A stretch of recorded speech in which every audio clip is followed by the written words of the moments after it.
ನಮಸ್ಕಾರ ಸ್ನೇಹಿತರೆ weekly current affair ಏನ್ ಮಾಡ್ತೀವಿ ಲಾಸ್ಟ್ 2 ವೀಕ್ಸ್ ಇಂದ ಮಾಡಿರ್ಲಿಲ್ಲ, ಬ್ಯಾಲೆನ್ಸ್ ಇತ್ತು, ಸೊ ಅದನ್ನ ಕವರ್ ಮಾಡ್ತಾ ಇದ್ದೀನಿ. ವೆರಿ ಇಂಪಾರ್ಟೆಂಟ್ ಕರೆಂಟ್ ಅಫೇರ್ಸ್ ಇದೆ. ಯಾಕಂತಂದ್ರೆ ಎಕ್ಸಾಮ್ಗೆ ಇದರಿಂದ ಬರ್ತಕ್ಕಂಥ ಕ್ವಶನ್ಸ್ ಜಾಸ್ತಿ ಇದೆ, chances of asking. Okay, so ಹಾಗೆ ಡೀಟೇಲ್ ಆಗಿ ತಿಳ್ಕೊಳ್ಳೋಣ. Weekly current affair play list ಇದೆ ನಮ್ದು, ಅದನ್ನ ನೀವು ಪ್ರೀವಿಯಸ್ ವೀಕ್ಸ್ ಗಳನ್ನ ನೋಡಬಹುದು. ಹಾಗೆ ಮಂತ್ಲಿದು ಸಪರೇಟ್ ಇದೆ, ಅಲ್ಲಿ ನೀವು ಮಂತ್ಲಿ ಕರೆಂಟ್ ಅಫೇರ್ಸ್ ನ ನೋಡಬಹುದು. ಎರಡರ ಒಂದು ಲಿಂಕ್, ಪ್ಲೇ ಲಿಸ್ಟ್ ಲಿಂಕ್ ಇದೆ, ಇವ್ರದ ಕೆಳಗೆ ಕೊಟ್ಟಿರ್ತೇನೆ.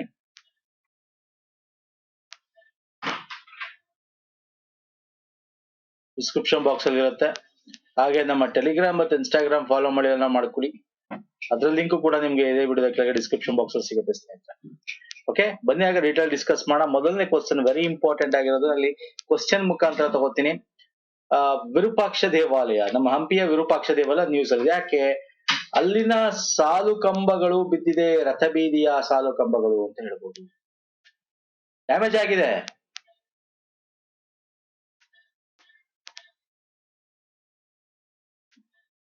ಯಾವಾಗ ಡ್ಯಾಮೇಜ್ ಆಯ್ತು? ಈಗ ಮಳೆ ಬಂತಲ್ಲ ಜೋರಾಗಿ, ಸೊ ಹಾಗಾಗಿ. ಮಳೆಗೆ ಬಿದ್ದೋಯ್ತಾ? ಇಲ್ಲ, ನಮ್ಮ ಆರ್ಕಿಯಾಲಜಿಕಲ್ ಸರ್ವೆ ಆಫ್ ಇಂಡಿಯಾ ಹೇಳುತ್ತೆ ಬಿಕಾಸ್ ಆಫ್ ತುಂಬಾ ಮಳೆಗಳು ವರ್ಷಗಳಿಂದ ಆಗ್ತಾ ಇರ್ತಕ್ಕಂಥ ಇದರಿಂದ ಶಿಥಿಲಗೊಂಡಿತ್ತು, ಹಾಗಾಗಿ ಬಿದ್ದಿದೆ ಅಂತ. ಸೊ ಆಪ್ಷನ್ಸ್ ಏನಿದೆ ನೋಡೋಣ ಬನ್ನಿ. ಈ ದೇವಾಲಯ ಆಂಧ್ರ ಪ್ರದೇಶದಲ್ಲಿ ಇದನ್ನು ಲಕ್ಕಡ ದಂಡೇಶ ನಿರ್ಮಿಸಿದನು. ನೋಡಿ, ಆಂಧ್ರದಲ್ಲಿದೆ ಅಂದ ತಕ್ಷಣ ಕಣ್ಮುಚ್ಕೊಂಡು ಟಿಕ್ ಆಗೋ, ದಿಸ್ ಇಸ್ ರಾಂಗ್ ಆಪ್ಷನ್ ಅಂತ. ಲಕ್ಕಡ ದಂಡೇಶ ನಿರ್ಮಿಸಿದ್ನಾ? Yes, this is correct, but this is wrong, so totally wrong. ಇದು ರಾಷ್ಟ್ರೀಯವಾಗಿ ಸಂರಕ್ಷಿತ ಸ್ಮಾರಕ ಮತ್ತು ಯುನೆಸ್ಕೋ ವಿಶ್ವ ಪರಂಪರೆ ತಾಣದ. ಹೌದು ಸರ್, ವರ್ಲ್ಡ್ ಹೆರಿಟೇಜ್ ಸೈಟ್ ಇದು, ಯುನೆಸ್ಕೋ ಇದು ಕರೆಕ್ಟ್ ಇದೆ. ಇದು ದ್ರಾವಿಡ ದೇವಾಲಯದ ವಾಸ್ತುಶಿಲ್ಪಕ್ಕೆ ಉದಾಹರಣೆ, ದ್ರಾವಿಡಿಯನ್ ಸ್ಟೈಲ್ ಆಫ್ ಆರ್ಕಿಟೆಕ್ಚರ್ ಇದು. Yes, this is also right. So ಕೇವಲ 2 is the right answer, option 2 and 3. Okay, so ಇದ್ರ ಬಗ್ಗೆ ನಿಮಗೆ ಕ್ವಶನ್ಸ್ ಕೇಳ್ಬೋದು, ಏನ್ ಬೇಕಾದ್ರೂ ಕೇಳ್ಬೋದು ನಿಮ್ಗೆ. ಯಾವ ಶತಮಾನದಾಯ್ತು, ಆಪ್ಷನ್ಸ್ ಡಿಫ್ರೆಂಟ್ ಆಗಿ ಕೇಳ್ಬೋದು. ಹಾಗಾಗಿ ಇದನ್ನ ಎಕ್ಸ್ಪ್ಲನೇಷನ್ ಅಲ್ಲಿ ಡೀಟೇಲ್ ಆಗಿ ಕೊಟ್ಟಿರ್ತೀನಿ ಸ್ನೇಹಿತರೆ. ಯಾವಾಗ ಯಾವ ಶತಮಾನದಲ್ಲಿ ಆಯ್ತು, ಇದು ಯಾವ ದೇವಾಲಯ, ಶಿವ, ವಿರೂಪಾಕ್ಷ ಅಂದ್ರೆ ಶಿವ. ಮತ್ತೆ ಇದು 14ನೇ ಶತಮಾನದಲ್ಲಿ ಹೆಚ್ಚು ವಿಸ್ತರಣೆಗೊಳ್ಳುತ್ತೆ. ಓಕೆ, ದ್ರಾವಿಡ ವಾಸ್ತುಶಿಲ್ಪ ಇರ್ತಕ್ಕಂಥದ್ದು. ವಿಜಯನಗರ ಸಾಮ್ರಾಜ್ಯ ಆಳ್ತಗರ ದೇವರ 2ರ ಅಧಿಪತಿಯಾದ ಲಕ್ಕಣ ದಂಡೇಶನ ದೇವಾಲಯ ನಿರ್ಮಿಸ್ತಾನೆ. Okay, so this are all very important. ಮತ್ತೆ ಆರ್ಕಿಟೆಕ್ಚರ್ ಬಗ್ಗೆ ಕೂಡ ಕೇಳ್ಬಹುದು, ಕಲೆ ಮತ್ತೆ ಸಂಸ್ಕೃತಿ ಇದೆಯಲ್ಲ ನಮ್ಮ ಕರ್ನಾಟಕದ ಇತಿಹಾಸದಲ್ಲಿ ಕೇಳ್ತಾನೆ. ದ್ರಾವಿಡ ಆರ್ಕಿಟೆಕ್ಚರ್ ಅಂದ್ರೆ ಏನು ಗೊತ್ತಿರ್ಬೇಕು ನಿಮ್ಗೆ, ದ್ರಾವಿಡಿಯನ್ ಮತ್ತೆ ನಿಮಗೆ ಬೇಸರ ಶೈಲಿ, ದ್ರಾವಿಡ ಬೇಸರ ಇದೆಲ್ಲ ಗೊತ್ತಿರಬೇಕು. ನಾಗರ. Okay fine. ಇಲ್ಲಿ ಏನಿದೆ ನೋಡಿ, ನಮ್ದರಲ್ಲಿ ಯಾವಾಗ್ಲೂ ಗೋಪುರ ಶಿಖರ ಇರುತ್ತೆ. ಈ ಶಿಖರ ಇದೆಯಲ್ಲ, ಈ ಶಿಖರ 9 ಹಂತಗಳಿದೆ. ಓಕೆ, 9 ಸ್ಟೋರೀಸ್ ಅಂತ ಕರಿತೀವಿ. 50 ಮೀಟರ್ ಎತ್ತರ ಇದೆ ಅದು. 15 ಸೆಂಚುರಿಲಿ ಇದನ್ನ ಈ ಶಿಖರ ಮೊದಲು ದೇವಸ್ಥಾನ ಇತ್ತು. ನಮ್ಮ ದ್ರಾವಿಡದಲ್ಲಿ ಏನಾಗುತ್ತೆ, ಗರ್ಭಗುಡಿಯ ಮೇಲೆ ಶಿಖರ ಇರ್ತಕ್ಕಂಥದ್ದು, ಇವಾಗ ಗೋಪುರ. ಅದ್ರ ಮೇಲೆ ನಿಮ್ಗೆ 3 ಗೋಪುರ ಟವರ್ಸ್ ಗಳಿರ್ತದೆ, 3 ಟವರ್ ಗಳಿರ್ತದೆ. ಓಕೆ, ಇದ್ರ ಸುತ್ತಮುತ್ತ ಸಣ್ಣ ಮತ್ತೆ ಇದನ್ನ ಕಂಪ್ಲೀಟ್ ಆಗಿ ಒಂದು ಕಾಂಪೌಂಡ್ ವಾಲ್ ತರ ಕವರ್ ಆಗಿರುತ್ತೆ, ಕೊಳ ಇರುತ್ತೆ. ಮತ್ತೆ ಇಲ್ಲಿ ಸುತ್ತಮುತ್ತ ಸಣ್ಣ ಪುಟ್ಟ ದೇವಸ್ಥಾನಗಳು ಕೂಡ ಇರ್ತವೆ. ಓಕೆ, ಸೊ ಇದೆಲ್ಲ ವೆರಿ ಇಂಪಾರ್ಟೆಂಟ್. ಪಿಲ್ಲರ್ಡ್ ಇವೆಲ್ಲ ಕೇಳ್ತಾರೆ ಎಕ್ಸಾಮ್. ಇನ್ನು ಡೀಟೇಲ್ ಆಗಿ ನಾನು ಮಾಡ್ಬೋದು. ಆರ್ಕಿಟೆಕ್ಚರ್ ಬಗ್ಗೆ ಜಾಸ್ತಿ ನಾನು ಇವಾಗ ಹೋಗಲ್ಲ, ಯಾಕಂದ್ರೆ ಕರೆಂಟ್ ಅಫೇರ್ ಮಾಡ್ತಾ ಇರೋದ್ರಿಂದ ಎಷ್ಟು ಬೇಕಷ್ಟು ತಿಳ್ಕೊತಾ ಹೋಗೋಣ ಸ್ನೇಹಿತರೆ. ಆಮೇಲೆ ನಾವು GK ಸೀರೀಸ್ ಅಲ್ಲಿ ಮಾಡಿರ್ತೀವಿ. ಓಕೆ, ನೆಕ್ಸ್ಟ್ ಟ್ಯಾಗ್ 003 ಕೆಲವೊಮ್ಮೆ ಸುದ್ದಿಗಳಲ್ಲಿ ಉಲ್ಲೇಖಿಸಲಾಗಿದೆ. ಕೇಳ್ತಾನೆ, ಕೆಲವೊಮ್ಮೆ ಸುದ್ದಿಯಲ್ಲಿತ್ತು, ಏನಿದೆ, ಯಾವುದಕ್ಕೆ ಸಂಬಂಧಿಸಿದೆ ಇದು ಹೇಳಿದೋಣ.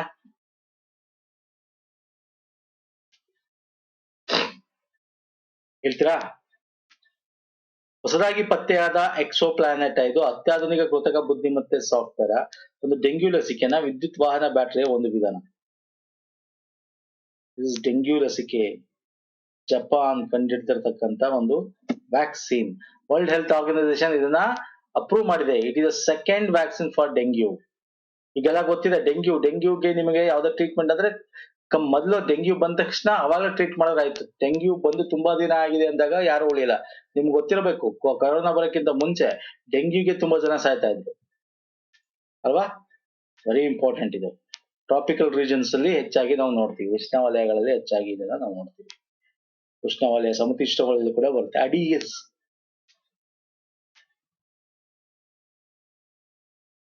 ಮಸ್ಕಿಟೋ ನೇಮು ಕೇಳ್ಬೋದು.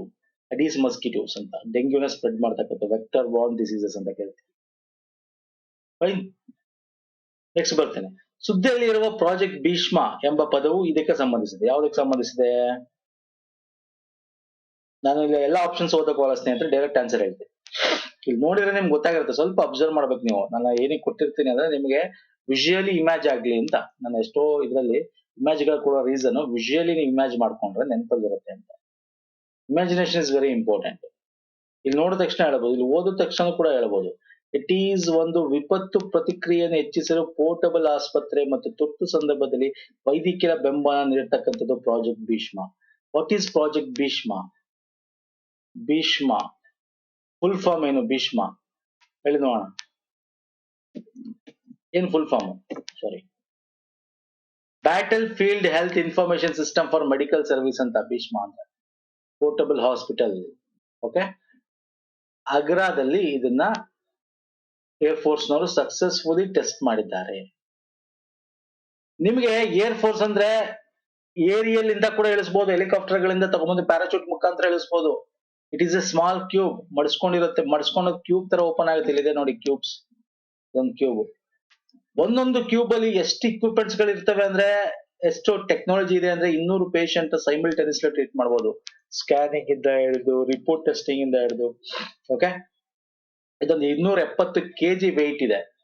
ಸೊ ಏರ್ ಕ್ರಾಫ್ಟ್ ಇಂದ ಮೇಲ್ಗಡೆ 1500 ಫೀಟ್ ಹೈಟ್ ಇಂದ ಕೂಡ ಇದನ್ನು ಡ್ರಾಪ್ ಮಾಡಬಹುದು. ಈಗ ಎಲ್ಲಾರು ಏನಾದ್ರು ಎಮರ್ಜೆನ್ಸಿ ಇದ್ರೆ, ಈಗ ಎಲ್ಲಾರು ಏನಾದ್ರು ಬ್ಯಾಟಲ್ ಫೀಲ್ಡ್ ಗಳಲ್ಲೆಲ್ಲ ಯಾವ್ದಾದ್ರು ಒಂದು ಸಣ್ಣ ಪುಟ್ಟ ರೆಸ್ಕ್ಯೂ ಆಪರೇಷನ್ ಇದೆ, ಅಥವಾ ಯಾವ್ದಾದ್ರು ವಾರ್ ಝೋನ್ ಇದ್ರೆ ಅದೆಲ್ಲ ಇದನ್ನ ಯೂಸ್ ಮಾಡಬಹುದು. ನಿಮ್ಗೆ ನೆನಪಿರ್ಬೇಕು, ಇದನ್ನ ಇನ್ನೊಂದ್ ಕಡೆ ಮಾಡ್ಬೇಕು ಅಂತ ನ್ಯೂಸ್ ಅಲ್ಲಿ ಇತ್ತು. ಒಂದು ಆಲ್ಮೋಸ್ಟ್ 4 months ಬ್ಯಾಕ್ ಕೂಡ ಇದ್ರ ಬಗ್ಗೆ ಹೇಳಿದ್ದೆ. ಜ್ಞಾಪಕ ಇದೆಯಾ ನಿಮ್ಗೆ? ಎಲ್ಲಿ ಸರ್? ಎಲ್ಲಿ ಹೇಳಿ ನೋಡೋಣ. ಅಯೋಧ್ಯ ರಾಮ ಮಂದಿರದ ಹತ್ರ ಅಲ್ಲೆಲ್ಲ ಜನ ಜಾಸ್ತಿ ಬರ್ತಾರೆ. ಸೊ ಅಲ್ಲೂ ಕೂಡ ಈ ತರದೊಂದು ಮಾಡಬೇಕು ಅಂತ ಹೇಳಿ ಒಂದು ಸುದ್ದಿಯಲ್ಲಿತ್ತು. ಸೊ ಗೊತ್ತಿರಬೇಕು. ಇವೆಲ್ಲ ಕೇಳ್ತೇನೆ ಎಕ್ಸಾಮ್ ಅಲ್ಲಿ ಸ್ನೇಹಿತರೆ. ಓಕೆ,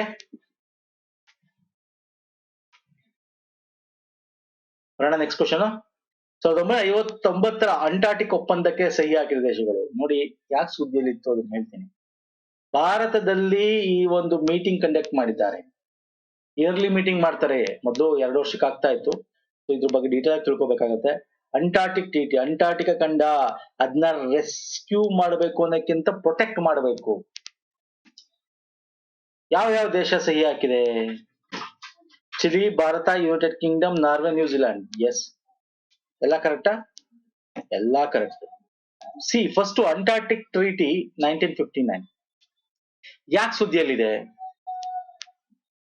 ಕೇರಳದ ಕೊಚ್ಚಿಯಲ್ಲಿ 46ನೇ ಅಂಟಾರ್ಟಿಕ್ ಒಪ್ಪಂದ ಸಮಾಲೋಚನಾ ಸಭೆ ನಡೆದಿದೆ ಮೇ ತಿಂಗಳಲ್ಲಿ 20-23. ಓಕೆ, ಈ ಅಂಟಾರ್ಟಿಕ್ ಟಿಟಿ ಅಂದ್ರೆ ಅಂಟಾರ್ಟಿಕ್ ಅನ್ನ ರಕ್ಷಣೆ ಮಾಡಬೇಕು. ಫಸ್ಟ್ ಇದನ್ನ ಅಂಟಾರ್ಟಿಕ್ ಟಿಟಿ 1951 ನಲ್ಲಿ ಬಂತು. ಫಸ್ಟ್ ಡಿಸೆಂಬರ್ ಅಲ್ಲಿ ಏನೋ ಅದಕ್ಕೆ ಮಾಡ್ಬೇಕು ಅಂತ ಹೇಳಿ 12 ಕಂಟ್ರಿಗಳು ಜೋಡಣೆ ಆಗ್ತವೆ. 12 ರಾಷ್ಟ್ರಗಳು ಫಸ್ಟ್ ಫೌಂಡಿಂಗ್ ಮೆಂಬರ್ಸ್ ಅಂತ ಕರೀಬಹುದು. 1961ರಲ್ಲಿ ಅದು ಚಾಲ್ತಿಗೆ ಬರುತ್ತೆ. 59 ಕಂಡಕ್ಟ್ ಮಾಡೋದು ಎಸ್ ಅಗ್ರಿ ಆಗ್ತವೆ. 1961ರ ನಂತರ ಅದು ಚಾಲ್ತಿಗೆ ಬರುತ್ತೆ. ಯಾಕಂದ್ರೆ ಎಲ್ಲ ಸೈನ್ಗಳಾಗಿ ಎಲ್ಲ ಮಾಡಿ ಎಲ್ಲ 56 ದೇಶಗಳು ಅದರಲ್ಲಿ ಇನ್ಕ್ಲೂಡಿಂಗ್ ಇಂಡಿಯಾ ಇದು ಈಗ 57 ದೇಶಗಳಾಗಿದೆ. 57 ದೇಶಗಳಾಗಿದೆ. ಆದ್ರೆ ನಾನು ಈ ವಿಡಿಯೋ ಮಾಡೋ ತನಕ ಆಮೇಲೆ ಜಾಸ್ತಿ ಆಗ್ತಾ ಇರತ್ತೆ. ಸೊ ಇದು ಇನ್ಕ್ರೀಸು ಆಗ್ಬೋದು. ಓಕೆ, ಸೊ 56 ಈಗ 56 57 ಆಗಿದೆ ಈಗ. ಇದರಲ್ಲಿ ಏನಪ್ಪ ಅಂಟಾರ್ಟಿಕ್ ಟಿಟಿ? ಅಂಟಾರ್ಟಿಕ್ ಖಂಡ ಏನು ಸರ್? ಐಸ್. ಇದನ್ನ ವಾರ್ ಝೋನ್ ಮಾಡ್ಕೋಬೇಡಿ, ವಾರ್ ಝೋನ್ ಮಾಡ್ಕೋಬೇಡಿ ಅಂತ ಅದನ್ನೇ ಹೇಳೋದಿಲ್ಲ. ಅಲ್ಲಿ ಆ ಟ್ರೀಟಿಯ ಒಂದು ಒಪ್ಪಂದದಲ್ಲಿ ಪ್ರಕಾರ ಆರ್ಟಿಕಲ್ಸ್ ಗಳು ಇರ್ತವೆ.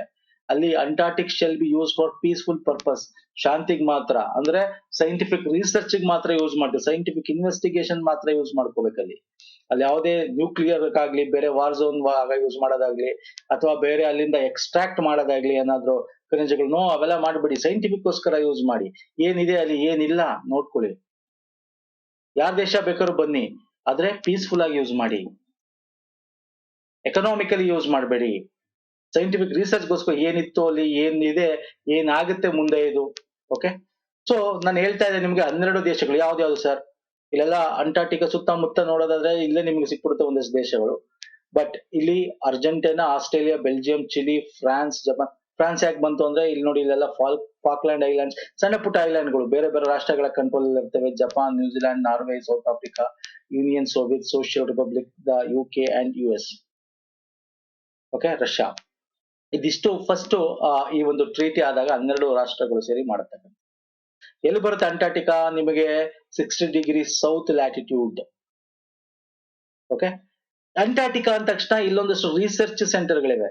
ರಿಸರ್ಚ್ ಸೆಂಟರ್ಗಳು ನಿಮ್ಗೆ ಗೊತ್ತಿರಬೇಕು. ಭಾರತದ ಯಾವುದು ಈಗ ಕೇಳ್ತಾನೆ, ದಕ್ಷಿಣ ಗಂಗೋತ್ರಿ, ಮೈತ್ರಿ ಭಾರತಿ.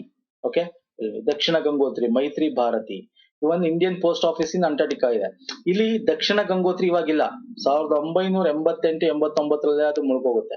ಈಗ ಆಪರೇಷನ್ ಇರೋದು ಮೈತ್ರಿ ಮತ್ತೆ ಭಾರತಿ, ಅಂಟಾರ್ಟಿಕಾ ಖಂಡದಲ್ಲಿರ್ತಕ್ಕಂಥ ರಿಸರ್ಚ್ ಸೆಂಟರ್ ಭಾರತದ. ಕೇಳ್ತಾನೆ ಎಕ್ಸಾಮ್ ಅಲ್ಲಿ. ಇಂಡಿಯಾ ಯಾವಾಗ ಮೆಂಬರ್ ಆಯ್ತು? 1983ಕ್ಕೆ ಮೆಂಬರ್ ಆಯ್ತು. ಕೇಳ್ತಾನೆ ಎಕ್ಸಾಮ್ ಅಲ್ಲಿ. ಅಂಟಾರ್ಕ್ಟಿಕ್ ಕನ್ಸಲ್ಟೇಟಿವ್ ಮೀಟಿಂಗ್ ಅಂತ ಮಾಡ್ತಾರೆ ಸ್ನೇಹಿತರೆ. ಆನ್ಯುಯಲ್ ಮೀಟಿಂಗ್ ಇದು. ಮೊದಲು ಇದು 1961ರಿಂದ ಏನು ಚಾಲ್ತಿಗೆ ಬಂತು, 94ರ ತನಕ ಬೈ ಆನ್ಯುಯಲಿ ನಡೀತಾ ಇತ್ತು. ಈಗ ಅದೇನಾಗಿದೆ, ಬೈ ಆನ್ಯುಯಲ್ ನಡೀತಿದೆ. ಇವಾಗ ಅದು ಒಂದು ವರ್ಷಕ್ಕೆ ಒಂದ್ಸಲ ನಡೆಯುತ್ತೆ. ಈಗ ಅದಕ್ಕೆ ಸಂಬಂಧಪಟ್ಟಂತೆ ನಾನು ಇನ್ನೊಂದು ಕ್ವಶನ್ ಹೆಂಗ್ ಕೇಳ್ಬೋದು ಅಂತ. ಈಗ ಅಂಟಾರ್ಟಿಕ್ ಸಂಸತ್ ಅಂದ್ರೆ ಪಾರ್ಲಿಮೆಂಟ್ ಅಂದ್ರೆ ಮೀಟಿಂಗ್ ಏನ್ ನಡೆಯುತ್ತೆ, ಈ ಹೇಳಿಕೆಗಳನ್ನ ಪರಿಗಣಿಸಿ. ಸಮಾಲೋಚಕ ಪಕ್ಷಗಳು ಮಾತ್ರ ನಿರ್ಧಾರ ತೆಗೆದುಕೊಳ್ಳುವಲ್ಲಿ ಭಾಗಿಸುತ್ತವೆ. ಇದೇ ಮೊದಲ ಬಾರಿಗೆ ಭಾರತ ಆತಿಥ್ಯ ವಹಿಸಿದೆ. ಭಾರತವು 1998ರಲ್ಲಿ ಅಂಟಾರ್ಟಿಕ್ ಒಪ್ಪಂದಕ್ಕೆ ಪರಿಸರ ಸಂರಕ್ಷಣಾ ಪ್ರೋಟೋಕಾಲ್ಗೆ ಸಹಿ ಹಾಕಿದೆ. ಯಾವ ಆಪ್ಷನ್ ಕರೆಕ್ಟ್? ಇದೇ ಮೊದಲ ಬಾರಿಗೆ ಭಾರತ ಕೇರಳದಲ್ಲಿ ಮೀಟಿಂಗ್ ನಡೀತಾ? ರಾಂಗ್. ನಡೆದಿದೆ ಸರ್ 2007 ಅಲ್ಲಿ. ಎಲ್ಲಿ ಸರ್? ದೆಹಲಿಲಿ. Is wrong. 1998ರ ಅಂಟಾರ್ಟಿಕ್ ಒಪ್ಪಂದಕ್ಕೆ ದಿಸ್ ಇಸ್ ರೈಟ್. ಕೇವಲ 2 option 1 and 3 is right answer. ಇಲ್ಲ ತುಂಬಾ ಕನ್ಫ್ಯೂಸ್ ಆಗ್ಬೇಡಿ. 1998ರಲ್ಲಿ ಅಂಟಾರ್ಟಿಕ್ ಒಪ್ಪಂದಕ್ಕ ಪರಿಸರ ಸಂರಕ್ಷಣಾ ಪ್ರೋಟೋಕಾಲ್ ಸಹಿ ಹಾಕಿದೆ. ನಾನು ನಿಮ್ಗೆ ಇಲ್ಲಿ ಏನ್ ತೋರಿಸಿದೆ, ಭಾರತ ಮೆಂಬರ್ ಆಗಿದೆ 1983. 1988 ನಾನು ಇನ್ನು ತೋರಿಸ್ತೀನಿ. ಇನ್ನು ನಾನು ಅದಕ್ಕೆ ಹೇಳೋದು, ತುಂಬಾ ಡೀಟೇಲ್ಸ್ ಇದೆ, ಓದ್ಬೇಕು. ಯಾವ್ದು ಬೇಕಾದ್ರೂ ಆಪ್ಷನ್ಸ್ ಅಲ್ಲಿ ನಿಮ್ಗೆ ಹಾಕೊಡ್ಬೋದು ನಿಮ್ಗೆ. ಓಕೆ, ಸೊ ಈಗೇನ್ ಮೀಟಿಂಗ್ ನಡೀತು, ಅಂಟಾರ್ಟಿಕ್ ಟ್ರೀಟಿ ಕನ್ಸಲ್ಟೇಟಿವ್ ಮೀಟಿಂಗ್ 46ನೇದು ಮೇ 20ರಿಂದ 23 ಕೊಚ್ಚಿಲ್ ನಡೀತು. ಓಕೆ, ಇಲ್ಲಿ consultative parties, non consultative parties ಅಂತ ಆಗ್ತಾರೆ. ಇಲ್ಲಿ ಕೂತ್ಕೊಂಡು ಡಿಸ್ಕಸ್ ಮಾಡ್ತಾರೆ, ಆಮೇಲೆ ಎಲ್ಲರೂ ಒಪ್ಪಂದಕ್ಕೆ ಒಪ್ಕೋಬೇಕಾಗತ್ತೆ. ಇಲ್ಲಿ ಪ್ರಮುಖವಾಗಿ ನೋಡೋದಾದ್ರೆ ಇದರ ಟ್ರೀಟಿಯ ಫ್ಯೂಚರ್ಸ್, ಲಕ್ಷಣಗಳೇನು ಅಂತಂದ್ರೆ, ನಾನು ಆಲ್ರೆಡಿ ಹೇಳಿದ್ದೀನಿ, it is a peaceful non military ಪರ್ಪಸ್ಗೆ ಇದನ್ನ ಯೂಸ್ ಮಾಡ್ತಕ್ಕಂಥದ್ದು. ಇಂಡಿಯಾ 1983ಗೆ ಇದಕ್ಕೆ ಕನ್ಸಲ್ಟೇಟಿವ್ ಪಾರ್ಟಿ ಆಗಿ ಸೈನ್ ಆಗಿದೆ. ಬಟ್ ಇಲ್ಲಿ ಏನ್ ಕೇಳಿರೋದು, India sign the protocol environmental protection of the Antarctic treaty 19 January 1998 ಅಲ್ಲಿ.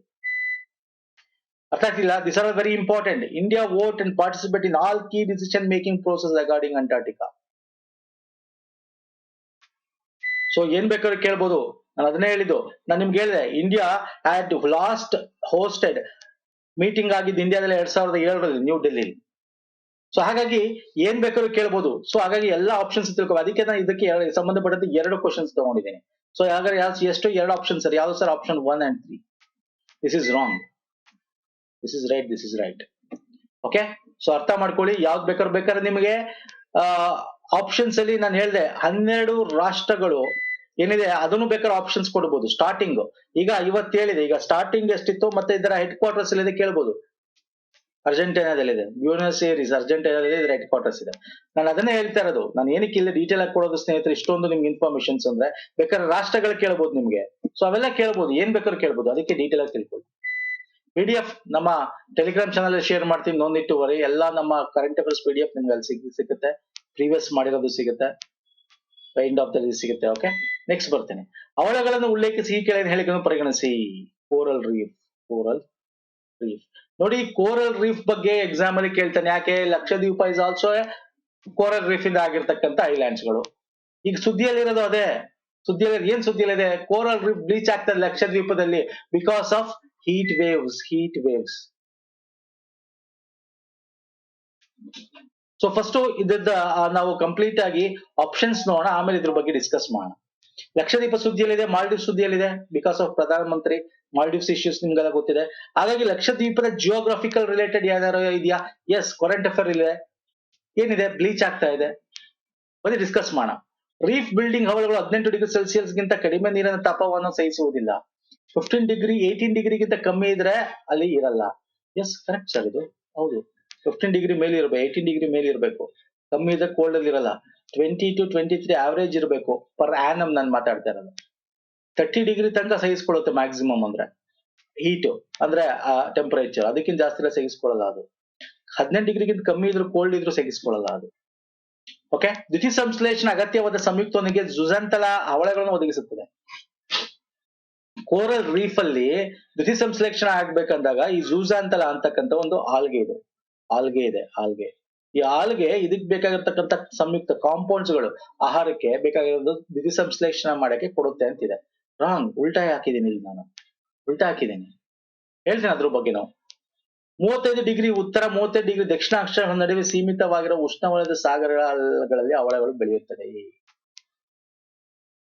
ಓಕೆ, ಸೊ ಎಷ್ಟು ಆಪ್ಷನ್ ಸರಿ? ಕೇವಲ ದಿಸ್ ಇಸ್ ರಾಂಗ್. 35 ಅಲ್ವಾ ಹಾಕಿರೋದು? This is wrong. 25 degree north and 25 degree south ಅಲ್ಲಿ ನಮ್ಗೆ ಇದು ಕಾಣಿಸುತ್ತೆ. ಸೊ ಹಾಗಾದ್ರೆ ಎಷ್ಟು ಸರಿ? ಕೇವಲ ಒಂದು ರೈಟ್ ಆನ್ಸರ್. ಯಾವುದು ಸರ್? ಆಪ್ಷನ್ 1. ಇಷ್ಟು ಆರ್ ರಾಂಗ್. ಕೇಳ್ಬೋದು ಈ ಕ್ವಶನ್ ಇನ್ನೊಂದ್ ತರ ಕೇಳ್ಬೋದು. ಕೋರಲ್ ರೀಫ್ಗೆ ಬೆಳಿಬೇಕು ಅಂದ್ರೆ ಅದಕ್ಕೆ ಬೇಕಾಗಿರ್ತಕ್ಕಂತ ಒಂದಷ್ಟು ಲಕ್ಷಣಗಳು, ಪ್ರಾಕೃತಿಕ ಲಕ್ಷಣಗಳು ಏನು ಅಂತ ಆಪ್ಷನ್ ಅಲ್ಲಿ ನಿಮ್ಗೆ ಕೇಳ್ತಾನೆ. ಎಲ್ಲಿ ಕಾಣಸಿಗುತ್ತೆ? ಟೆಂಪರೇಚರ್ ಏನಿರಬೇಕು ನೀರೊಂದು, ಅಲ್ಲಿ ಏನ್ ಇರಬಾರ್ದು, ಲವಣ ಸಲನಿಟಿ ಎಷ್ಟಿರಬೇಕು, 32 ರಿಂದ 42 ಪಾರ್ಟ್ಸ್ ಪರ್ 1000 ಅಷ್ಟು ಸಲನಿಟಿ ಇದ್ರೆ ಅದಿರೋದು. ತುಂಬಾ ಜಾಸ್ತಿ ಇದ್ರೂ ಆಗಲ್ಲ, ತುಂಬಾ ಕಮ್ಮಿ ಇದ್ರೂ ಆಗಲ್ಲ. ಸಲೈನ್ ವಾಟರ್ ತುಂಬಾ ಜಾಸ್ತಿ ಆದ್ರೂ ಆಗಲ್ಲ. ಏನಕ್ಕೆ ಸುದ್ದಿಲ್ಲ ಇತ್ತು? ನಾನು ಹೇಳಿದ Indian Council of Agriculture Research, Central Marine Fishery Research Institute ಎರಡು ಸೇರಿ ಲಕ್ಷದ್ವೀಪದ ಸಿ ಅಲ್ಲಿ ಬ್ಲೀಚಿಂಗ್ ಆಗ್ತಾ ಇದೆ ಅಂತ ಹೇಳ್ತಾರೆ, ಬಿಕಾಸ್ ಆಫ್ ಹೀಟ್ ವೇವ್, ಶಾಖದ ಗಾಳಿಗಳಿಂದ. ಅರ್ಥ ಆಗ್ತಿದೆಯಲ್ಲ? ನೀವು ನೋಡಿರ್ತೀರ ಕೋರಲ್ ರೀಫ್, ನೋಡಿಲ್ವಾ ನೀವೆಲ್ಲ ಚಿತ್ರಗಳಲ್ಲಿ ಎಲ್ಲ? ಈ ನಮ್ಮ ಸ್ಕೂಬಾ ಡೈವಿಂಗ್ ಎಲ್ಲ ಹೋದಾಗ ನಿಮ್ಗೆ ಇಲ್ಲೆಲ್ಲ ಕಲರ್ ಬೇರೆ ಬೇರೆ ಕಲರ್ ಅಲ್ಲಿ ಇರ್ತದೆ, ಅದೇ ಕೋರಲ್ ರೀಫ್. ಆ ಕಲರ್ ಇರ್ಬೇಕು, ಇದ್ರೆ ಅದು ಹೆಲ್ತಿ ಆಗಿದೆ ಅಂತ. ಈ ವೈಟ್ ಕಲರ್ ಇದ್ರೆ ಅದು ಬ್ಲೀಚ್ ಆಗಿದೆ ಅಂತ ಅರ್ಥ ಆಗ್ತಿದೆಯಲ್ಲ? ಸೊ ಕೋರಲ್ ರೀಫ್ ಆಗರೆ ಇದು ಬೆಳಿಬೇಕು ಅಂದ್ರೆ 23 ಡಿಗ್ರಿ ಸೆಂಟಿಗ್ರೇಡ್ 29, ಸಾರಿ ನಾನು 30 ಅಂತ ಹೇಳಿದಲ್ಲ, 40 ತನಕ ಸ್ವಲ್ಪ ತನಕ ಟಾಲರೇಟ್ ಮಾಡುತ್ತೆ. ಅಂದ್ರೆ ಉಳಿಯಲ್ಲ 40 ತನಕ ಇದ್ರು ಕೂಡ. 30-32 ತನಕ ಮ್ಯಾಕ್ಸಿಮಮ್ ಇರುತ್ತೆ ಯೂಶಲಿ. 40 ಡಿಗ್ರಿ ತನಕ ಶಾರ್ಟ್ ಪೀರಿಯಡ್ ಟೈಮ್ ತನಕ ಸಸ್ಟೈನ್ ಆಗ್ಬೋದು. ಈಗ ಏನೋ ಬೇಸಿಗೆಗಾಲ ಬಂತು, ಒಂದಷ್ಟು ದಿನಗಳ ಮಾತ್ರ ಜಾಸ್ತಿ ಇತ್ತು, ಸಸ್ಟೈನ್ ಆಗ್ಬೋದು. ಅದಕ್ಕಿಂತ ಜಾಸ್ತಿ ಅದು ಕಂಟಿನ್ಯೂಸ್ 2-3 ತಿಂಗಳು 4 ತಿಂಗಳು 5 ತಿಂಗಳು ಹಂಗ ಇದ್ರೆ ಆಗಲ್ಲ 40 ಡಿಗ್ರಿ ಇದ್ರು. ಓಕೆ, ಸೊ ಅಂಡ್ ಇಲ್ಲಿ ಮೋಸ್ಟ್ ಇಂಪಾರ್ಟೆಂಟ್ ಇನ್ನೊಂದೇನು ಅಂದ್ರೆ, ನಾನು ನಿಮ್ಗೆ ಅಲ್ಲಿ ಆಲ್ಗೆಗಳಿರ್ತವೆ ನೋಡಿ, ಇದು ಒಂದು ಪ್ಲೇಸು, ಇದ್ರ ಒಳಗೆ ಮೇಲ್ಗಡೆ ಆಲ್ಗೆಗಳು ಜೂಜಾಂತಲೆ ಅದು ಕೂತ್ಕೊಳ್ಳುತ್ತೆ. ಅಂದ್ರೆ ಇದು ಅದಕ್ಕೆ ರಕ್ಷಣೆ ಕೊಡಕ್ಕೆ ಮನೆ ಕೊಟ್ಟಿರತ್ತೆ. ಅದು ಫೋಟೋಸಿಂಥಸಿಸ್ ಮಾಡುತ್ತೆ ಆಲ್ಗೆ. ಅದು ಫೋಟೋಸಿಂಥಸಿಸ್ ಮಾಡಿ ಆ ಆಲ್ಗೆ ಏನ್ ಮಾಡುತ್ತೆ? ಆಹಾರನ ಈ ಕೋರಲ್ ರೀಫ್ಗೆ ಕೊಡುತ್ತೆ. ಆಹಾರ ಯಾವ ರೀತಿ ಕೊಡುತ್ತೆ? ಅಮೈನೋ ಆಸಿಡ್ಸ್, ಗ್ಲೂಕೋಸ್, ಗ್ಲಿಸರಾಲ್ ಇಂಥದ್ದು ಕೊಡ್ತದೆ. The coral reef uses this product. ಈ ಪ್ರಾಡಕ್ಟ್ ಇಟ್ಕೊಂಡು ಪ್ರೋಟೀನ್ಸ್, ಫ್ಯಾಟ್ಸ್, ಕಾರ್ಬೋಹೈಡ್ರೇಟ್ಸ್ ಅದನ್ನ ಮಾಡ್ಕೊಳ್ತದೆ. ಅದು ಬೆಳೆಯಕ್ಕೆ ಕೋರಲ್ ರೀಫ್ಗೆ ಏನ್ ಬೇಕೋ ಅದನ್ನೆಲ್ಲ ಮಾಡ್ಕೊಳ್ತದೆ. ಅರ್ಥ ಆಗ್ತಿದೆಯಲ್ಲ? ಎಲ್ಲಿ ಬರುತ್ತೆ ಇದು? ನಮ್ಮ ಒಂದು ಭಾರತ 0 ಡಿಗ್ರಿ ಅಂತ ತಗೊಂಡ್ರೆ ಮ್ಯಾಪ್ ಇಂಡಿಯಾದಲ್ಲಿ, ಇಲ್ಲಿ 25 ಡಿಗ್ರಿ ನಾರ್ತ್, 25 ಡಿಗ್ರಿ ಸೌತ್ ಅಲ್ಲಿ ನಮ್ಗೆ ಇದು ಕಾಣಿಸಿರ್ತಕ್ಕಂಥದ್ದು. Okay, so very important, exam ಅಲ್ಲಿ ಕೇಳ್ತಾನೆ ಇದನ್ನೆಲ್ಲ. ನೆಕ್ಸ್ಟ್ ಬರ್ತೀನಿ. ವಿಶ್ವ ಹೈಡ್ರೋಜನ್ ಶೃಂಗಸಭೆ 2024 ಎಲ್ಲಿ ನಡೆಸಲಾಯಿತು? ಎಲ್ಲಿ ಸರ್? ಕೆಲವು ಡೈರೆಕ್ಟ್ ಸಿಂಪಲ್ ಕ್ವಶನ್ ಕೇಳಿದ. ರೋಟರ್ಡ್ಯಾಮ್ ಅಲ್ಲಿ ನಡೆಸಲಾಯಿತು. ನಿಮ್ಗೆ ರೋಟರ್ಡ್ಯಾಮ್ ಅಂತ ಹಾಕ್ಬೇಕು ಅಂದ್ರೆ ನೆದರ್ಲ್ಯಾಂಡ್ಸ್ ಅಂತ ಹಾಕ್ಬಿಡ್ತಾನೆ ಬರೀ ಒಂದ್ಸಲ. That is also important. ಇದು ಯಾಕೆ important? This is the first time ಒಂದು ಪೆವಿಲಿಯನ್ ರೆಡಿ ಮಾಡಿ, pavilion in the sense exhibition ಮಾಡಿ ರೆಡಿ ಮಾಡಿದಾರೆ. ಅಲ್ಲಿ ಒಂದಷ್ಟು ದೇಶಗಳು ಅಲ್ಲಿ ಬಂದು ತಮ್ಮಲ್ಲಿ ಹೈಡ್ರೋಜನ್ ರಿಲೇಟೆಡ್ ಎನರ್ಜಿಗೋಸ್ಕರ ರಿಲೇಟೆಡ್ ಏನಾರು ಇದ್ರೆ ಹೈಡ್ರೋಜನ್ ಬೇಸ್ಡ್ ಟೆಕ್ನಾಲಜಿಗಳನ್ನ ಶೋಕೇಸ್ ಮಾಡಬಹುದು, ಎಕ್ಸಿಬಿಷನ್ ಗಳನ್ನೇ ಮಾಡಬಹುದು. ಇಂಡಿಯಾ ಕೂಡ ಮಾಡಿದೆ. ಇಂಡಿಯಾದಿದೆ ಹೈಡ್ರೋಜನ್ ಪಾಲಿಸಿ ಇದೆ. ಏನಿದೆ ಹೇಳಿ ನೋಡೋಣ. ಪ್ರಧಾನಮಂತ್ರಿಗಳು 2022ರಲ್ಲಿ ಅದ್ರ ಬಗ್ಗೆ ಮಾತಾಡಿರ್ತಾರೆ. ಏನ್ ಹೇಳಿ ನೋಡೋಣ. ಫೈನ್, ಇದ್ರ ಬಗ್ಗೆ ನಾನು ಮಾತಾಡ್ತಾ ಹೋಗ್ತೀನಿ. ಇಂಡಿಯಾದಲ್ಲಿ ಏನು ಹೈಡ್ರೋಜನ್ ರಿಲೇಟೆಡ್ ನಿಮ್ಗೆ ಗೊತ್ತಿದೆ, ಹೈಡ್ರೋಜನ್ ರಿಲೇಟೆಡ್ ಬಸ್ಸಸ್ ಗಳಿವೆ, ಬೇರೆ ಬೇರೆ ವೆಹಿಕಲ್ಸ್ ನ ಇದ್ ಮಾಡ್ತಾ ಇದಾರೆ.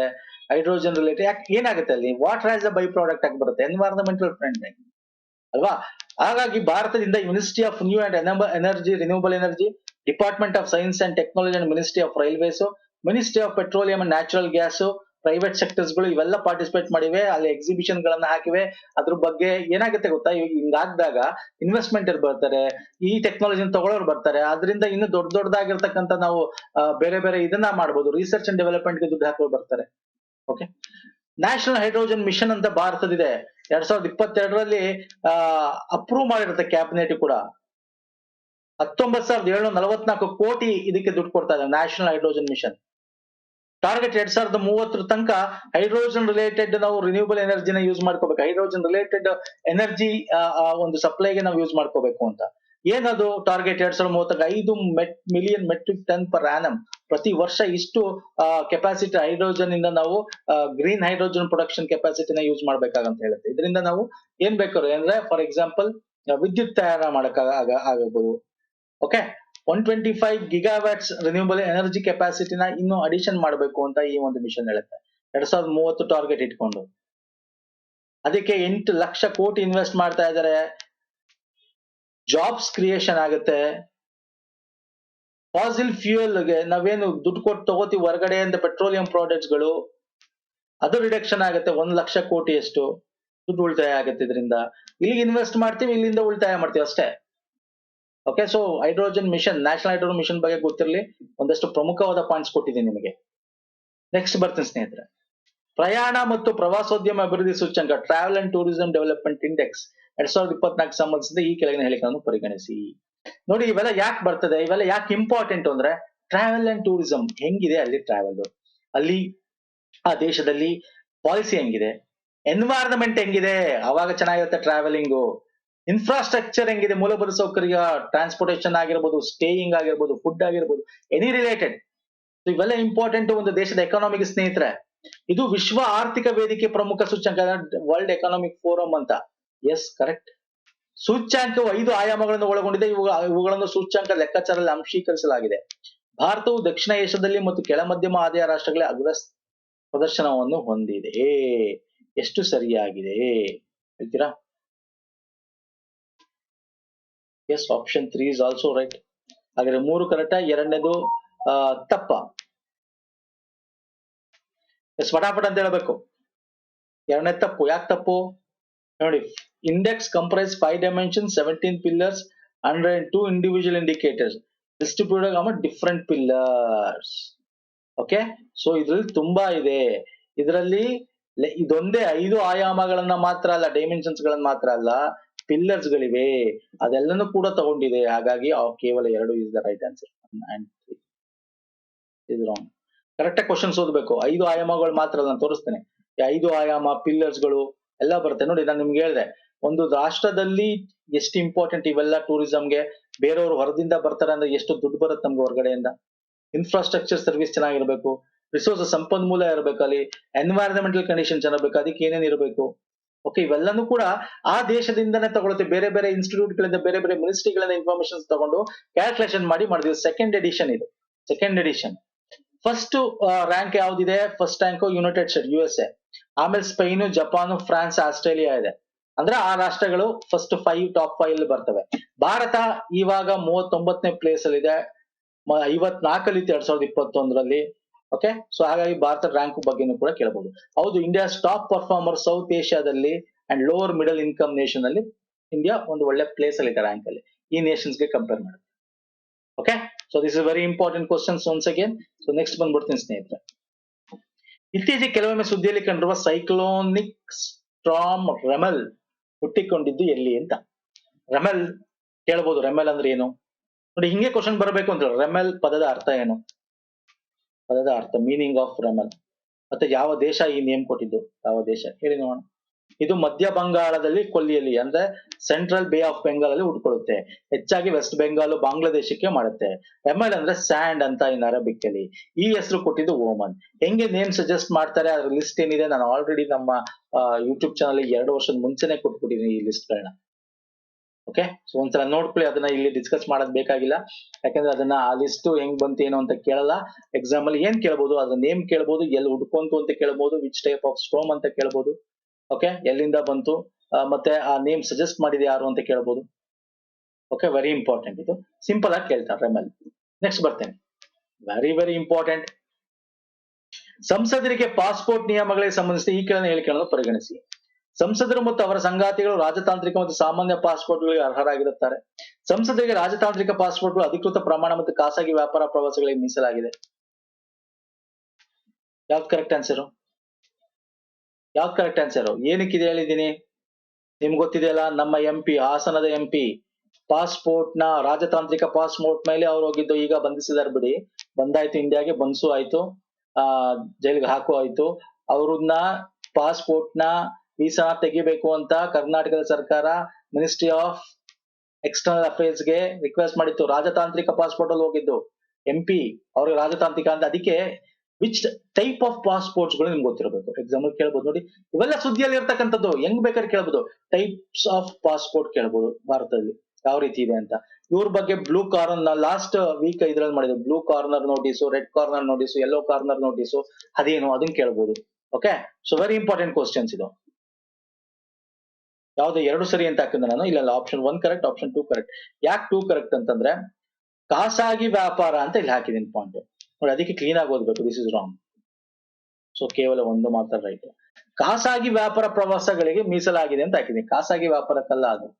ಓಕೆ, ಅವರು ಬೇಕಾದ್ರೆ ಟೂರಿಸಂ ಹೋಗ್ಬೋದು, ಯಾವ್ದಾದ್ರು ಅಫಿಷಿಯಲಿ ಹೋಗ್ಬೋದು ಆ ಪಾಸ್ಪೋರ್ಟ್ ಇಟ್ಕೊಂಡು. ಖಾಸಗಿ ವ್ಯಾಪಾರಕ್ಕೆ ಹೋಗ್ಬೇಕು ಅಂದ್ರೆ, ಅವ್ರದ್ದೇನಾದ್ರು ವ್ಯಾಪಾರ ಇದೆ ಅದಕ್ಕೆ ತಕ್ಕಂತೆ ಹೋಗ್ಬೇಕು ಅಂದ್ರೆ ಪರ್ಮಿಷನ್ ತಗೋಬೇಕಾಯ್ತದೆ. ಓಕೆ, ಅದ್ರ ಬಗ್ಗೆ ಡಿಸ್ಕಸ್ ಮಾಡ್ತೀನಿ. 3 ರೀತಿಯಾದ ಪಾಸ್ಪೋರ್ಟ್ ಬರುತ್ತೆ as per the passport act 1967. Ordinary passport, ನಾವು ಜನರು, ನಾಗರಿಕರು, ಸಾಮಾನ್ಯ ಜನರಿಗೆ ಕೊಡ್ತಕ್ಕಂತ ಪಾಸ್ಪೋರ್ಟ್ ಆಫೀಸ್ ಗಳಿಂದ ಮಾಡ್ತಕ್ಕಂಥ ಆರ್ಡಿನರಿ ಪಾಸ್ಪೋರ್ಟ್. ಇನ್ನೊಂದು ಅಫಿಷಿಯಲ್. ಅಫಿಷಿಯಲ್ ಅಂತಕ್ಕಂಥದ್ದು, ಈಗ ಎಂಪ್ಲಾಯೀಸ್, ಗೌರ್ಮೆಂಟ್ ಎಂಪ್ಲಾಯೀಸ್ ಇರ್ತಾರೆ ನೋಡಿ, employees, government employees. Okay, central government ಅಲ್ಲಿ ಕೆಲಸ ಮಾಡ್ತಿರ್ತಾರೆ, ಅಂದ್ರೆ ಹೊರ ದೇಶಕ್ಕೆ ಹೋಗಿ ಕೆಲಸ ಮಾಡ್ಬೇಕು ಗೌರ್ಮೆಂಟ್ ಕಡೆಯಿಂದ ಹೊರ ದೇಶದಲ್ಲಿ, ಅಂತವ್ರಿಗೆ ಕೊಡ್ತಕ್ಕಂತ ಒಂದು ಅಫಿಷಿಯಲ್ ಪಾಸ್ಪೋರ್ಟ್. ಇದು ವೈಟ್ ಜಾಕೆಟ್ ಪಾಸ್ಪೋರ್ಟ್ ಅಂತ, ವೈಟ್ ಕಲರ್ ಇರುತ್ತೆ. ನಮ್ಗೆ ಆರ್ಡಿನರಿ ಪಾಸ್ಪೋರ್ಟ್ ನಿಮ್ಗೆ ಡೀಪ್ ಬ್ಲೂ ಕಲರ್ ಇರುತ್ತೆ ಇವಾಗ. ಓಕೆ, ಇನ್ನೊಂದು ಡಿಪ್ಲೊಮ್ಯಾಟಿಕ್ ಪಾಸ್ಪೋರ್ಟ್ ಅಂದ್ರೆ ರಾಜತಾಂತ್ರಿಕ. ಇದನ್ನ ಟೈಪ್ ಡಿ ಪಾಸ್ಪೋರ್ಟ್ ಅಂತ ಕರಿತೀವಿ. ಇದನ್ನ ಗೌರ್ಮೆಂಟ್ ಇಂದ ಅಫಿಷಿಯಲ್ಸ್ ನೇಮಕ ಆಗಿರೋರು ಅಥವಾ ಪಾರ್ಲಿಮೆಂಟ್ ಮೆಂಬರ್ಸ್ ಅಥವಾ ಅವರ ಹೆಂಡತಿರು ಕೂಡ ಅವ್ರ ಜೊತೆ ಹೋಗ್ಬೋದು. ಹೆಂಡತಿರು ಕೂಡ ಅವ್ರ ಜೊತೆ ಹೋಗ್ಬೋದು. ಮೆರೂನ್ ಜಾಕೆಟ್, ಮೆರೂನ್ ಕಲರ್ ಇರುತ್ತೆ, ಅದು 5 ವರ್ಷ ವ್ಯಾಲಿಡಿಟಿ ಅಷ್ಟೇ. ಇದನ್ನ ಅರ್ಥ ಆಗ್ತಿದೆಯಲ್ಲ? ಇದನ್ನ ಯಾವಾಗ ಅವ್ರದ್ದು ವಾಪಸ್ ತಗೋಬಹುದು ಅಂದ್ರೆ, ಅವ್ರಿಗೆ ಇದ್ರಲ್ಲಿ ಎಷ್ಟೆಷ್ಟು ಅನುಕೂಲ ಇದೆ ಅಂದ್ರೆ, ಅವ್ರಿಗೆ ವೀಸಾನೇ ಇರಲ್ಲ. ಮೋಸ್ಟ್ ಆಫ್ ದ ಇದಕ್ಕೆ ವೀಸಾ ಫ್ರೀ ಇರುತ್ತೆ, ಹಂಗೆ ಹೋಗ್ತಾ ಇರ್ಬೋದು. ಇಮ್ಯುನಿಟಿ, ಅರೆಸ್ಟ್ ಮಾಡಕ್ಕಾಗಲ್ಲ ಹೊರ ದೇಶಗಳಲ್ಲಿ. ಅವರ ಕಾನೂನು ಪ್ರಕಾರ ಈ ತರ ಡಿಪ್ಲೊಮ್ಯಾಟಿಕ್ ಪಾಸ್ಪೋರ್ಟ್ ಅಲ್ಲಿ ಅರೆಸ್ಟ್ ಮಾಡಕ್ಕಾಗಲ್ಲ ಹೊರ ದೇಶಗಳಲ್ಲಿ, ಎಷ್ಟು ಇದಿರುತ್ತೆ ಅದರಲ್ಲಿ. ಮತ್ತೆ ಇದನ್ನ ಬೇಕಾದ್ರೆ ಅವರು ವಾಪಸ್ ತಗೊಳ್ಬಹುದು. ಈಗ ಅದಕ್ಕೆ ತಾನೇ ಅವರು ರಿಕ್ವೆಸ್ಟ್ ಮಾಡಿದ್ರು ಕರ್ನಾಟಕ ಸರ್ಕಾರ, ಡಿಪ್ಲೊಮ್ಯಾಟಿಕ್ ಪಾಸ್ಪೋರ್ಟ್ ಅದನ್ನ ಬಂದ್ ಮಾಡ್ಬೇಕು, ವೀಸಾ ಬಂದ್ ಮಾಡ್ಬೇಕು ಅಂತ. ಯಾಕೆ, ಯಾವಾಗ ಮಾಡ್ಬೋದು ಆ ಕೆಲಸ? ಮಿನಿಸ್ಟರ್ ಆಫ್ ಎಕ್ಸ್ಟರ್ನಲ್ ಅಫೇರ್ಸ್ ಅಡಿಯಲ್ಲಿ. ಅಂದ್ರೆ ಅವರಿಗೆ ಶಿಕ್ಷೆ ಆದಾಗ ಅಥವಾ ಅವರಿಗೆ ಯಾವ್ದಾದ್ರು ತಪ್ಪಲ್ಲಿ ಇದ್ದಾಗ, ಈಗ ರಾಹುಲ್ ಗಾಂಧಿಗೂ ಕೂಡ ಶಿಕ್ಷೆ ಪ್ರಮಾಣ ಒಂದು ಕೇಸಲ್ಲಿ ಮೋದಿಯನ್ನ ಹೆಸರಿಟ್ಕೊಂಡು ಅವ್ರೇನೋ ಹೇಳಿದ್ರು ಅಂತ ಇದ್ ಮಾಡಿ ಕೇಸ್ ಹಾಕಿ ಅವ್ರಿಗೆ ಶಿಕ್ಷೆ ಪ್ರಮಾಣ ಆದಾಗ್ಲೂ ಕೂಡ ಅವ್ರ ಮೆಂಬರ್ ಆಫ್ ಪಾರ್ಲಿಮೆಂಟ್ ನ ಕಸಿಸ್ಕೋತಾರೆ. ಮತ್ತೆ ಪಾಸ್ಪೋರ್ಟ್ ಗಳನ್ನು ಕೂಡ, ಡಿಪ್ಲೊಮ್ಯಾಟಿಕ್ ಪಾಸ್ಪೋರ್ಟ್ ನು ವಾಪಸ್ ಇಸ್ಕೋತಾರೆ ಅಲ್ವಾ. ಆಮೇಲೆ ಅವ್ರು ಸ್ಟೇ ತರ್ತಾರೆ ಸುಪ್ರೀಂ ಕೋರ್ಟ್ ಅಲ್ಲಿ, ಆಮೇಲೆ ವಾಪಸ್ ಬರುತ್ತೆ ಅದು. ಸೊ ಆತರ ಇಲ್ಲೂ ಕೂಡ ಮಾಡಬಹುದು, ಗೊತ್ತಿರ್ಲಿ. ಮತ್ತೆ ನಾನು ನಿಮ್ಗೆ ಹೇಳ್ದೆ, ಟ್ರಾವೆಲ್ ಮಾಡಕ್ ಹೋಗ್ಬೋದು, ಅದಕ್ಕೆಲ್ಲ ಹೋಗ್ಬೋದು. ಬಟ್ ಅವರು ಪರ್ಸನಲ್ ಕೆಲಸ ಅಂದ್ರೆ ಹೊರಗಡೆ ಪರ್ಸನಲ್ ಕೆಲಸ, ಪ್ರೈವೇಟ್ ವಿಸಿಟ್ ಹೋದ್ರೆ ಪೊಲಿಟಿಕಲ್ ಕ್ಲಿಯರೆನ್ಸ್ ಬರ್ಬೇಕಾಗತ್ತೆ ಮಿನಿಸ್ಟ್ರಿ ಆಫ್ ಎಕ್ಸ್ಟರ್ನಲ್ ಅಫೇರ್ಸ್ ಇಂದ. 3 ವೀಕ್ ಇಂತ ಮುಂಚೆ ತಗೋಬೇಕಾಗತ್ತೆ ಪರ್ಸನಲ್ ಇದಕ್ಕೂ. ಟೂರಿಸಂ ಹೋದ್ರೆ ಫೈನ್ ಅಬ್ರಾಡ್ಗೆ. Okay, so very important. ಫ್ಯಾಮಿಲಿನೂ ಕೂಡ ಕರ್ಕೊಂಡು ಹೋಗ್ಬೋದು ಆ ಪಾಸ್ಪೋರ್ಟ್ ಅಲ್ಲಿ. Next, revocation of diplomatic passport. ಅದನ್ನೇ ನಾನು ಹೇಳಿದ್ದು, ಹೆಂಗೆ ಅವರು ತಪ್ಪು ಇನ್ಫಾರ್ಮೇಶನ್ ಕೊಟ್ಟು ಹೋದ್ರೆ ಆಗ ಪಾಸ್ಪೋರ್ಟ್ ಕಿತ್ಕೋಬಹುದು, ಅಥವಾ ತಪ್ಪು ಇನ್ಫಾರ್ಮೇಶನ್ ಕೊಟ್ಟು ತಗೊಂಡಿದ್ರೆ, ಕ್ರಿಮಿನಲ್ ಕೇಸ್ ಇದ್ರೆ, ಕೋರ್ಟ್ ಅಲ್ಲಿ ಯಾವ್ದಾದ್ರು ಕ್ರಿಮಿನಲ್ ಪ್ರೊಸೀಡಿಂಗ್ ನಡೀತಾ ಇದ್ರೆ ಅವ್ರ ಪಾಸ್ಪೋರ್ಟ್ ಕಿತ್ಕೋಬಹುದು. ನ್ಯಾಷನಲ್ ಇಂಟ್ರೆಸ್ಟ್ ಇಂದ, ನಮ್ಮ ರಾಷ್ಟ್ರಕ್ಕೆ ನಿಮ್ಮ ಇದರಿಂದ ಇದಾಗತ್ತೆ, ನ್ಯಾಷನಲ್ ಇಂಟ್ರೆಸ್ಟ್ ಇಂದ ಪಾಸ್ಪೋರ್ಟ್ ಕಿತ್ಕೋಬಹುದು. ಪ್ರಜ್ವಲ್ ರೇವಣ್ಣ ಕೇಸ್ ಅಲ್ವಾ, ಅರ್ಥ ಆಯ್ತಲ್ವಾ? ಎಸ್, ನೆಕ್ಸ್ಟ್ ಬರ್ತೇನೆ. ಇತ್ತೀಚೆಗೆ ಸುದ್ದಿಯಲ್ಲಿ ಕಂಡು ಬರುವ ಸಿಲಂದಿ ನದಿ ಯಾವುದರ ಉಪನದಿ? ನೋಡಿ ಕೇಳ್ತಾನೆ, ಯಾವ್ದಾದ್ರು ನದಿಗಳು ಇದ್ರೆ, ಯಾವ್ದಾದ್ರು ಫಾರೆಸ್ಟ್ ಇದ್ರೆ, ಒಂದು ಫಾರೆಸ್ಟ್ ಅದನ್ನು ತಗೋಬೇಕಾದ್ರೆ ತಗೊಂಡಿಲ್ಲ, ಅಷ್ಟು ಇಂಪಾರ್ಟೆಂಟ್ ಅಂತ ಬಿಟ್ಟಿದ್ದೀನಿ. ಮಹಾರಾಷ್ಟ್ರದಲ್ಲಿ ಯಾವ್ದು ಅಂತ ಹೇಳಿ ನೋಡೋಣ. ಮಹಾರಾಷ್ಟ್ರದಲ್ಲಿ ಅಲ್ಲಿನ ಒಂದು ಫಾರೆಸ್ಟ್ ಸ್ವಲ್ಪ ಡೆವಲಪ್ ಆಗೋಕ್ಕೋಸ್ಕರ ರಿಸರ್ವ್ ಫಾರೆಸ್ಟ್ ಅಲ್ಲಿಂದ ಒಂದಷ್ಟು ಇದನ್ನ ಬೇರೆ ಕಡೆ ಶಿಫ್ಟ್ ಮಾಡ್ತಾ ಇದೆ. ಹೇಳಿ ನೋಡೋಣ ಅದು ಯಾವ್ದು ಅಂತ. ಈ ಸಿಲಂದಿ ನದಿ ಯಾವ್ದರ ಉಪನದಿ, ಎಲ್ಲಿ ಬರುತ್ತೆ? ಇದು ಬರೋದು ಕೇರಳ, ಅಮರಾವತಿಯ ಉಪನದಿ. ಅಮರಾವತಿ ಯಾವುದರ ಉಪನದಿ? ಕಾವೇರಿಯ ಉಪನದಿ. ಸೊ ಇವೆಲ್ಲ ವೆರಿ ಇಂಪಾರ್ಟೆಂಟ್ ಸ್ನೇಹಿತರೆ. ಯಾಕೆ ಸುದ್ದಿಯಲ್ಲಿತ್ತು? ಅಲ್ಲಿ ಕೇರಳದಲ್ಲಿ ಈ ಒಂದು ಚೆಕ್ ಡ್ಯಾಮ್, ಈ ಸಿಲಂದಿ ನದಿಗೆ ಚೆಕ್ ಡ್ಯಾಮ್ ಹಾಕಿದ್ದಾರೆ. ಯಾಕೆ ಹಾಕ್ತಾ ಇದ್ದಾರೆ? ಯಾಕಂದ್ರೆ ಡ್ರಿಂಕಿಂಗ್ ವಾಟರ್ ಅಲ್ಲಿನ ಗ್ರಾಮ ಪಂಚಾಯತಿ ಒತ್ತವಾಡಿ ಅನ್ನೋ ಗ್ರಾಮ ಪಂಚಾಯತ್ ಬರಬೇಕು ಅಂತ. ಎಗೇನ್ ಈ ತರ ನಮ್ಮ ತಮಿಳುನಾಡು, ಕರ್ನಾಟಕದಲ್ಲಿ ಈ ತರ ಮಾಡಿದ್ರೆ ನಮ್ಮ ಏನ್ ಮಾಡ್ತಾರೆ ತಮಿಳುನಾಡವರು, ಕೇರಳದಲ್ಲಿ, ಕರ್ನಾಟಕದಲ್ಲಿ ಈ ತರ ನಾವು ಡ್ಯಾಮ್ ಗಳಿಗೆ ಏನ್ ಮಾಡಕ್ ಬಂದ್ರೆ ನಮ್ಮಲ್ಲಿರೋ ಡ್ಯಾಮ್ ಗಳೆಲ್ಲ ಈಗ ಇಡುಕ್ಕಿ ಡಿಸ್ಟಿಕ್ ಅಲ್ಲಿ ಇರ್ತಕ್ಕಂಥ ಡ್ಯಾಮ್ ಆಗಿರ್ಬೋದು. ಸೊ ಅಲ್ಲಿ ಒಂದು ಡ್ಯಾಮ್ ನ ಕೇರಳದವರೇ ಕಂಟ್ರೋಲ್ ಮಾಡ್ತಾರೆ. ಸೊ ಹಂಗೆ ಅಲ್ಲಿ ಡ್ಯಾಮ್ ಆದ್ರೆ ಅವ್ರು ಪ್ರೊಟೆಸ್ಟ್ ಮಾಡ್ತಾರೆ. ಯಾಕೆ ನಮಗ್ ನೀರು ಬೇಕು, ಅವ್ರು ಡ್ಯಾಮ್ ಹಾಕೊಂಡ್ಬಿಡ್ತಾರೆ ಅಂತ ಹೇಳಿ. ಸೊ ಹಾಗಾಗಿ ಇದು ಸುದ್ದಿಯಲ್ಲಿದೆ. ಎಸ್, ಸಿಲಂತಿ ನದಿ ಅಮರಾವತಿಯ ಉಪನದಿ, ಅಮರಾವತಿ ನಮ್ಮ ಕಾವೇರಿಯ ಉಪನದಿ, ಅದು ಗೊತ್ತಿರಬೇಕು. ಮೇನ್ ಡಿಸ್ಟ್ರಿಬ್ಯೂಟಿ ಆಫ್ ಕಾವೇರಿ ಉಪನದಿ ವೆಸ್ಟರ್ನ್ ಘಾಟ್, ನೈಮಕಡ್ ವೆಸ್ಟರ್ನ್ ಘಾಟ್ಸ್ ಅಲ್ಲಿ ಇಡುಕ್ಕಿ ಡಿಸ್ಟಿಕ್ ಅಲ್ಲಿ ಇದು ಹುಡ್ತಕ್ಕಂಥದ್ದು. So these are all very important. Simple ಆಗಿ ಕೇಳ್ತಾನೆ ಎಕ್ಸಾಮ್ ನಲ್ಲಿ. ಓಡೋಕ್ಲಾಡಿಯಂ ಸಹ್ಯಾದ್ರಿಕಂ ಹೆಸರು ಸಂಬಂಧಿಸಿದ ಈ ಕೆಳನ ಹೇಳಿಕೆಯನ್ನು ಪರಿಗಣಿಸಿ. ಸಿಂಪಲ್ ಸರ್, ಸಿಂಪಲ್ ಕ್ವಶನ್ ಬರ್ತಿದ್ರಿಂದ ಓಡೋಕಾರ್ಡಿಯಂ ಸಹ್ಯಾದ್ರಿಕಂ ಇತ್ತೀಚೆಗೆ ಸುದ್ದಿಯಲ್ಲಿ ಇದು ಏನು ಅಂತ ಕೇಳ್ಬಿಡ್ತಾರೆ. ಓಕೆ, ಇದು ಒಂದು ಪಾಚಿ ಅಥವಾ ಆಲ್ಗೆ, ಪಾಚಿ ಅಥವಾ ಆಲ್ಗೆ, ಅಥವಾ ಇದು ಒಂದು ಪ್ಲಾಂಟ್, ಇದು ಒಂದು ಕಪ್ಪೆ, ಇದು ಒಂದು ಮೀನು, ಏನ್ ಬೇಕಾದ್ರೆ ಹಾಕ್ಬಿಡ್ತಾನೆ. ಇದೊಂದು ಪಾಚಿ. ಓಕೆ, ಸಹ್ಯಾದ್ರಿಕಂ ಅಂದ್ರೆ ಸಹ್ಯಾದ್ರಿ ಬೆಟ್ಟಗಳು, ಕೇರಳದಲ್ಲಿ ನಮ್ಮ ಪಶ್ಚಿಮ ಘಟ್ಟಗಳಲ್ಲಿ, ಅದಕ್ಕೆ ಸಹ್ಯಾದ್ರಿಕಂ ಅಂತ ಹೆಸರಿಟ್ಟಿದ್ದಾರೆ. ಕೇರಳದ ಪಶ್ಚಿಮ ಘಟ್ಟಗಳಲ್ಲಿ ಇತ್ತೀಚೆಗೆ ಪತ್ತೆಯಾದ ಹೊಸ ಪಾಚಿ ಜಾತಿ ಇದು. ದಯೋಸಿ ಈ ಸಸ್ಯದ ವಿಶಿಷ್ಟ ಲಕ್ಷಣವಾಗಿದೆ. ಎರಡು ಕರೆಕ್ಟ್, ಎರಡು ಆಪ್ಷನ್ಸ್ ರೈಟ್. ಹೇಳ್ತಾನೆ ಎಕ್ಸಾಮ್ ಅಲ್ಲಿ. ಇದು ಒಂದ್ ರೀತಿ ದಟ್ಟವಾಗಿ ಬೆಳೆಯುತ್ತೆ ಸರ್, ಡ್ಯಾಂಪ್ನೆಸ್ ಇರಬೇಕು, ಒದ್ದೆ ಆಗಿರ್ಬೇಕು. ಇದು ಯೂಶಲಿ ಗ್ರೀನ್ ಕಲರ್ ಇರುತ್ತೆ, ಬಟ್ ಅದು ತುಂಬಾ ಬೆಳಿತಾ ಬೆಳಿತಾ ಅದೇನಾಗುತ್ತೆ ಯೆಲ್ಲೋಯಿಶ್ ಕಲರ್ ಬಂದ್ಬಿಡುತ್ತೆ ಮೆಚೂರ್ ಸ್ಟೇಟ್ ಅಲ್ಲಿ. ಅದನ್ನ ಓಡಿಯೋಕ್ಲಾಡಿಯಂ ಸಹ್ಯಾದ್ರಿಕಂ ಅಂತ ಕರಿತೀವಿ. ಅದರ ಸೈಂಟಿಫಿಕ್ ನೇಮು. ವೆಸ್ಟರ್ನ್ ಘಾಟ್ಸ್ ಅಲ್ಲಿ ಇದನ್ನ ರೀಸೆಂಟ್ ಆಗಿ ನೋಡಿದ್ದಾರೆ, ಹೊಸದಾಗಿ ಡಿಸ್ಕವರ್ ಮಾಡಿದ್ದಾರೆ ಈ ತರ ಒಂದು ಆಲ್ಗೆ ಇದೆ ಅಂತ. ಓಕೆ, ಇದ್ರ ಬಗ್ಗೆ ತುಂಬಾ ಡೀಟೇಲ್ ಏನು ನಾನು ಇಲ್ಲಿ ಹೇಳಕ್ ಹೋಗಲ್ಲ, ಕೊಟ್ಟಿದ್ದೀನಿ, ಬಟ್ ತುಂಬಾ ಡೀಟೇಲ್. ಇದನ್ನ ಯಾಕೆ ಆಲ್ಗೆ ಇಂಪಾರ್ಟೆಂಟ್, ಯಾಕೆ ಮೆಡಿಸನ್ ಅಲ್ಲಿ ಯೂಸ್ ಮಾಡ್ತೀವಿ, ಅಗ್ರಿಕಲ್ಚರ್ ಯೂಸ್ ಮಾಡ್ತೀವಿ, ಓಕೆ, ಪಿಗ್ಮೆಂಟ್ ಗಳಲ್ಲಿ ಯೂಸ್ ಮಾಡ್ತೀವಿ. So very important. ಸಹ್ಯಾದ್ರಿಕಂ ಅಂತ ಯಾಕೆ? ಸಹ್ಯಾದ್ರಿ ಬೆಟ್ಟಗಳಲ್ಲಿ ಇರ್ತಕ್ಕಂಥದ್ದು. Okay, this is very important. Simple question ಏನ್ ಕೇಳ್ಬೋದು, ಈ ಒಂದು ಆಲ್ಗೆ ಇದೆಯಲ್ಲ, ಇದ್ರ ಬದಲು ನೀವು ಓಡಾಡಿಕಂ ಸಹ್ಯಾದ್ರಿಕಂ ಅಥವಾ ಇತ್ತೀಚೆಗೆ ಒಂದು ಪಾಚಿ ಅಥವಾ ಆಲ್ಗೆ ನಾವು ಪಶ್ಚಿಮ ಘಟ್ಟಗಳಲ್ಲಿ ನೋಡುವುದು, ಅದರ ಹೆಸರೇನು? ಬೇರೆ ಬೇರೆ ಹೆಸರುಗಳನ್ನ ಆಪ್ಷನ್ ಕೊಡಬಹುದು. ಅದ್ರಲ್ಲಿ ಓಡಾಕ್ಲಾಡಿಯಂ ಸಹ್ಯಾದ್ರಿಕಂ ಅಂತ ಕೂಡ ಕೊಟ್ಟಿರ್ತಾನೆ, ಅಥವಾ ಸಹ್ಯಾದ್ರಿಕಂ ತೆಗೆದು ಓಡಾಕ್ಲಾಡಿಯಂ ಅಂತ ಕೊಟ್ಟಿರ್ತಾನೆ. ಸೊ ಹೆಂಗ್ ಬೇಕಾದ್ರೆ ಕೊಡಬಹುದು. So this is important question, once again exam ಅಲ್ಲಿ ಕೇಳ್ತಾನೆ. ಇದಿಷ್ಟು ಈ ಒಂದು ಪ್ರಮುಖವಾದ ಕ್ವಶನ್ ಸ್ನೇಹಿತರೆ. ವಾರದ ಪ್ರಚಲಿತ ವಿದ್ಯಮಾನಗಳು ನಿಮಗೆ ಪ್ಲೇ ಲಿಸ್ಟ್ ಕೊಟ್ಟಿರ್ತೀನಿ, ಪ್ರೀವಿಯಸ್ ವೀಕ್ಸ್ ನೋಡಿ. ಓಕೆ, ಹಾಗೆ ಮಂತ್ಲಿದು ಇರುತ್ತೆ. PDF ನಿಮಗೆ ನಮ್ಮ ಟೆಲಿಗ್ರಾಮ್ ಅಲ್ಲಿ ಸಿಗುತ್ತೆ. ಇನ್ಸ್ಟಾಗ್ರಾಮ್, ಟೆಲಿಗ್ರಾಮ್ ನೋಡಿಲ್ಲ ಅಂದ್ರೆ ನೋಡ್ಕೊಳ್ಳಿ, ಫಾಲೋ ಮಾಡ್ಕೊಳ್ಳಿ, ಪುನೀತ್ ಫೋರಂ ಅಂತ ಲಿಂಕ್ ಕೂಡ ಇದೆ ಡಿಸ್ಕ್ರಿಪ್ಷನ್ ಬಾಕ್ಸ್ ಅಲ್ಲಿ. ಈ ರೀತಿ ಸಿಂಬಲ್ ಎಲ್ಲ ಸಿಗುತ್ತೆ, ನೀವು ಸರ್ಚ್ ಮಾಡಿದ್ರು ಸಾಕು ಟೆಲಿಗ್ರಾಮ್ ಮತ್ತೆ ಇನ್ಸ್ಟಾಗ್ರಾಮ್. ಸೊ ಇಷ್ಟ ಆಗಿರೋದ ಎಲ್ಲ ವಿಡಿಯೋನ ಲೈಕ್ ಮಾಡಿ, ಶೇರ್ ಮಾಡಿ, ಸಬ್ಸ್ಕ್ರೈಬ್ ಮಾಡ್ಕೊಂಡಿಲ್ಲ ಮಾಡ್ಕೊಳ್ಳಿ. ನೆಕ್ಸ್ಟ್ ವಿಡಿಯೋ ಪುನಃ ಸಿಗ್ತೀನಿ. ನಮಸ್ಕಾರ, ಧನ್ಯವಾದಗಳು. Thank you so much.